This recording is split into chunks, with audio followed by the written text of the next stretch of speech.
नमस्कार शेतकरी मित्रांनो, स्वागत आहे तुमचं आपल्या कृषी बाजार भाव या यूट्यूब चॅनलवर. बघा शेतकरी मित्रांनो, आजचे कांदा बाजार भाव लाईव्ह या व्हिडिओच्या माध्यमातून आपण बघणार आहोत. तत्पूर्वी आपण चॅनलवर नवीन असाल व दररोजचे बाजारभाव अपडेट आपल्याला हवे असतील तर या चॅनलला सबस्क्राईब करा आणि या व्हिडिओला नक्की लाईक करा. चला तर व्हिडिओला सुरुवात करूया. उत्पन्न बाजार समिती आहे मुंबई. आवकाली 16,893 क्विंटल, किमान दर आहे 800, कमाल दर आहे 1800, सर्वसाधारण दर आहे 1300 रुपये.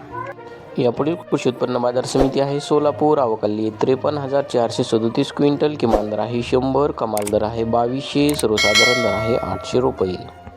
यापुढील कृषी उत्पन्न बाजार समिती आहे येवला, जिल्हा नाशिक. आवकाली 16,000 क्विंटल, किमान दर आहे 240, कमाल दर आहे 1251, सर्वसाधारण दर आहे 950 रुपये. यापुढील कृषी उत्पन्न बाजार समिती आहे मालेगाव, मुंगशे. आवकाली 26,000 क्विंटल, किमान दर आहे 350, कमाल दर आहे 1345, सर्वसाधारण दर आहे 1050 रुपये. यापुढील कृषी उत्पन्न बाजार समिती आहे पुणे. आवकाली 15,764 क्विंटल, सर्वसाधारण दर आहे 1000 रुपये.